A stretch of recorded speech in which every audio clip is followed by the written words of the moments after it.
Welcome back again with Kang Adi Channel. Kali ini kita akan membahas gimana sih caranya supaya konten di Shopee video kalian itu tampak cerah, visualnya oke, bisa dinikmati dan juga suaranya ciami.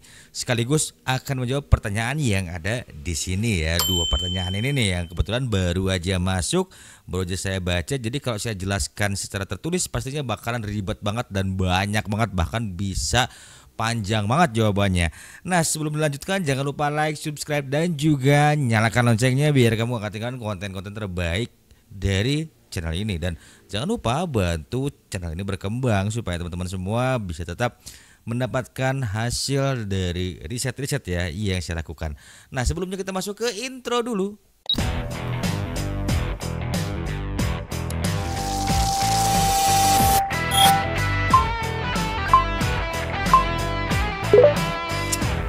Now you're on Kang Adi Channel. Let's jadi on dan pastikan tonton konten ini sampai habis. Baik teman-teman semua ya, kali ini kita akan sedikit mungkin melenceng ya, bukan melenceng sih, mungkin agak keluar dari topik yang biasanya membahas masalah live streaming supaya pop up-nya muncul, supaya bisa banyak yang check out. Tapi kali ini kita akan bahas sebenarnya ini hal yang sangat fundamental sekali ketika kalian menjadi seorang konten kreator di Shopee, TikTok, Instagram atau dimanapun. Dan semoga ini tuh bermanfaat banget ya buat teman-teman ya. Dan jika kalian bermodalkan handphone tapi pingin gambarnya tetap jelas, gimana sih caranya ya? Nah, kali ini memang kalau untuk menggunakan handphone supaya gambarnya lebih bagus, itu pastinya kita menggunakan kamera belakang. Nah, supaya lebih simpel gimana sih? Nah, yang pasti ini kalian tuh harus menggunakan PC dulu ya teman-teman ya. Jadi biasanya ketika saya misalnya mau ngonten, nah ini kebetulan ada contohnya ya teman-teman ya di sini ya. Nah, ini ada contohnya, ini saya pakai A5-2020 pakai kamera belakang. Tapi kebetulan karena saya ini recordnya pakai OBS ya teman-teman ya. Sebentar saya liatin dulu ya. Nah, buat teman-teman semua ya, kalau misalnya kan menggunakan handphone, otomatis kan seperti ini tuh, kalau misalnya sekarang landscape lebih enak ya, lebih luas si jangkauan videonya ya, lebih wide. Tapi kalau misalnya kalian konten di Shopee video kan posisinya harus portrait seperti ini. Lalu bagaimana kita harus ngelihat si bagian wajah kita sudah pas atau belum. Nah, kalau kalian misalnya menggunakan OBS, ini bisa dimanfaatkan banget. Nah, yang pertama pastinya kalian harus ubah seperti ini dulu ya settingannya ya teman-teman ya. Nah, buat teman-teman semua ya, jadi kalau misalnya nih saat awal-awal bingung nih, kalian nih punya PC, kemudian itu PC-nya tuh, ini ngalangin lagi ya, PC-nya tuh memang kompatibel banget buat live streaming, kemudian prosesornya juga sudah oke untuk live streaming, nggak ada salahnya nih kalian bisa coba ngonten pakai handphone. Nah, saya ngonten setiap hari selalu menggunakan OBS ya teman-teman ya, jadi seperti ini. Nah, jadi saya menggunakan kamera DSLR Nikon ya teman-teman ya. Nah, seperti ini. Jadi di sini tuh saya recordnya di sebelah sini. Nah, lalu bagaimana jika kalian misalnya menggunakan handphone? Nah, langsung aja ya. Kalau misalnya teman-teman menggunakan handphone, kita langsung rubah aja ya teman-teman ya. Nah, buat teman-teman semua ya yang misalnya recordnya pakai OBS, ini kan bentuknya masih landscape ya teman-teman ya. Jadi kalian usahakan rubah dulu di sini, masuk ke setting ya teman-teman semua ya. Kita tunggu dulu sebentar. Nah, nanti kalian masuk lagi ke video. Nah, nanti di sini kalian bisa rubah ya untuk settingan landscape. Untuk settingan portrait ini dibalik ya. Jadi 1080 ke 1920. Nah, nanti untuk FPS-nya bisa di 30 atau di 24, tapi tinggal kalian nanti lihat hasilnya patah-patah atau enggak. Nah, kemudian setelah itu kalian lihat di sini ya, outputnya ya. Nanti untuk bitrate-nya disesuaikan dengan kapasitas di laptop atau PC kalian. Biasanya kalau misalnya yang PC-nya sekitar di 16 giga ya si VGA-nya ini kalau saya nggak salah ya. Jadi itu biasanya bisa naik di sini asalkan prosesornya sudah di Core i7 ya, misalnya gen berapa gitu. Nah, kalau misalnya kalian di bawah itu, ini tinggal turunin aja, kalian nanti tinggal rubah aja di sini ya, mau di berapa. Biasanya kalau misalnya si prosesor serta VGA-nya masih kecil, itu biasanya bisa main di 1200 kilobyte per second ya teman-teman ya, di si bitrate-nya ini supaya kalian tidak terjadi nge-lag ya, patah-patah. Nah, Kalau ini sudah disetting seperti ini, udah kalian tinggal oke saja, apply di sini, klik oke. Lalu kemudian kalian langsung aja record di sini ya teman-teman ya. Yuk kita langsung aja buat contohnya seperti ini ya. Misalnya ini kita stop dulu recordingnya.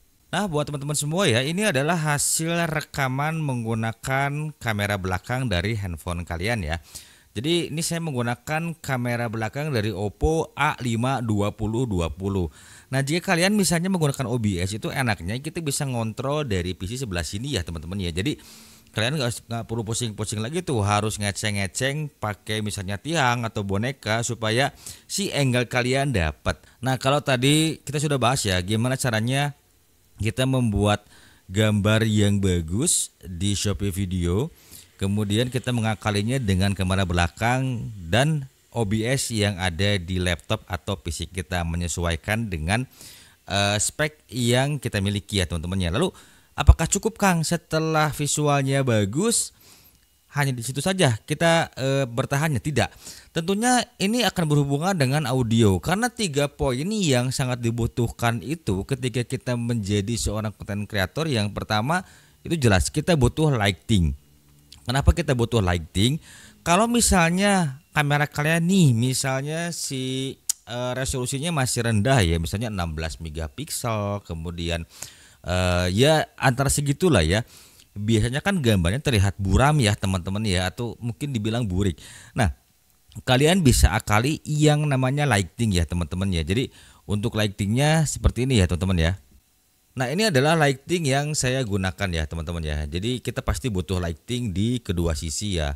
Nah ini saya pakai lighting yang ukuran 60 ke 50 dan lighting yang ukuran 60 ke 70 ya. Ini murah banget sih, harganya cuma 135 ribuan aja. Nah setelah lighting apalagi yang jelas tadi visual sudah dibahas ya teman-teman ya. Nah yang berikutnya adalah audio. Nah audio ini berperan sangat penting sekali. Nah untuk audio ini kan fungsinya adalah untuk menyampaikan pesan. Nah kalian bisa menggunakan mixer seperti ini dan juga audio interface kalau misalnya kalian suka dengan alat yang mid bro seperti ini ya teman-teman ya. Dan juga untuk mikrofon yang saya gunakan ini saya menggunakan mikrofon Triton. Jadi ini mikrofon dynamic ya. Kenapa sih saya menggunakan mikrofon dynamic? Karena kebetulan rumah saya di pinggir jalan yang pada akhirnya kita tuh harus mengakali. Karena biasanya kalau menggunakan mikrofon kondenser itu lebih condong terdengar kebisingannya lebih detail. Nah, kalau mikrofon dynamic biasanya dia ngambil sumber suaranya dari sini ya teman-teman ya. Kan ini masih polar cardioid pattern jadi dari sini saja ngambilnya. Nah, untuk mikrofon dynamic sendiri dia bisa reduce kebisingan dengan cukup baik ya.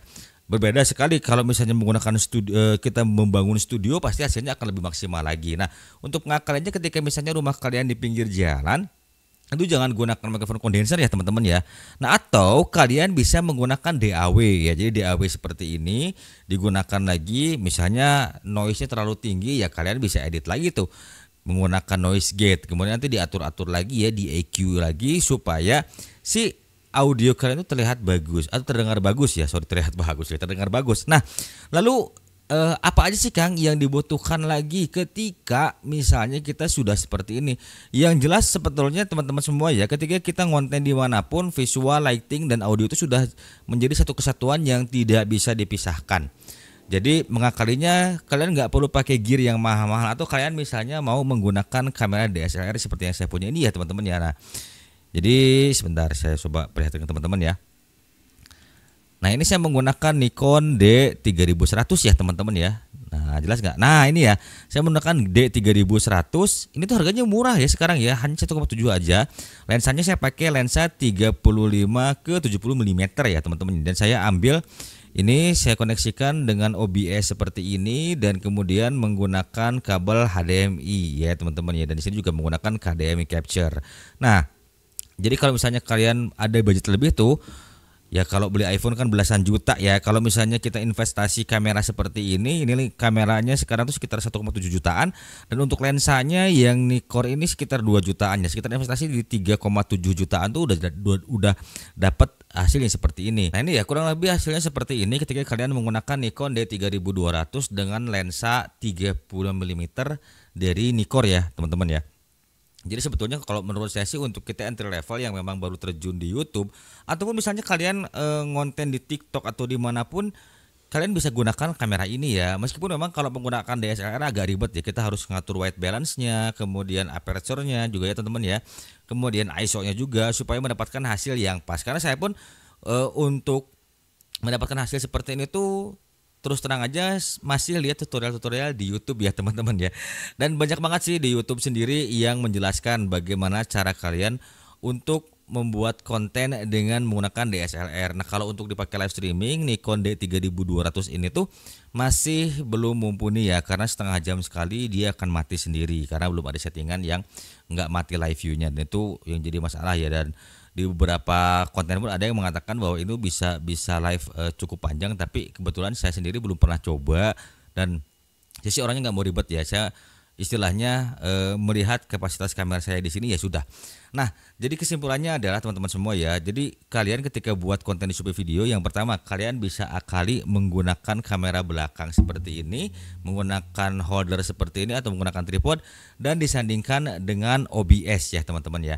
Yang keduanya, untuk kalian yang misalnya audionya itu masih terdengar mungkin noise ya dari sekitar sehingga mengganggu isi konten kalian, kalian bisa menggunakan mixer seperti ini teman-teman semua ya. Nah, ini mixernya saya menggunakan mixer Recording Tech PA6 dan Behringer Euphoria UMC22 dan juga mikrofon dari Triton atau nih ya, kalau kalian mau cari yang murah meriah kalian bisa gunakan F999.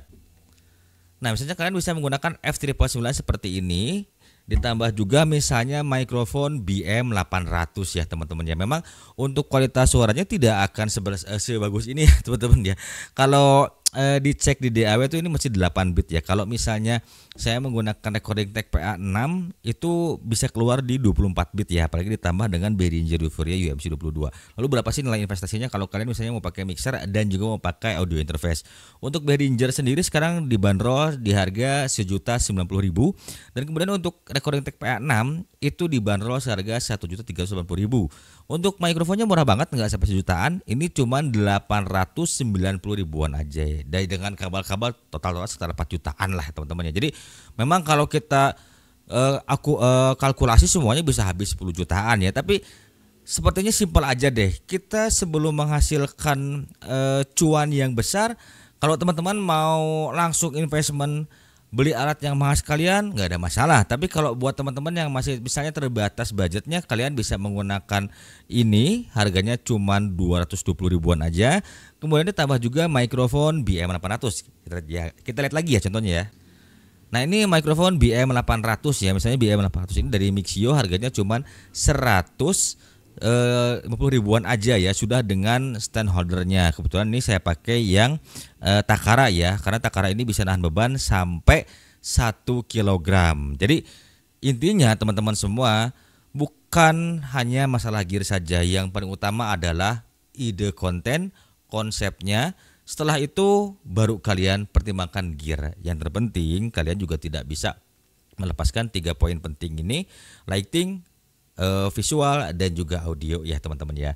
Nah, jika konten ini isinya berbelit-belit ya mohon maaf ya teman-teman ya, karena saya juga istilahnya ini coba untuk mendeskripsikan sesederhana mungkin. Dan jika konten ini bermanfaat, jangan lupa teman-teman share juga ya ke yang lain. Dan jangan lupa like, subscribe, dan juga nyalakan loncengnya supaya nggak ketinggalan konten-konten terbaru dari Kang Adi. Sampai jumpa di video berikutnya.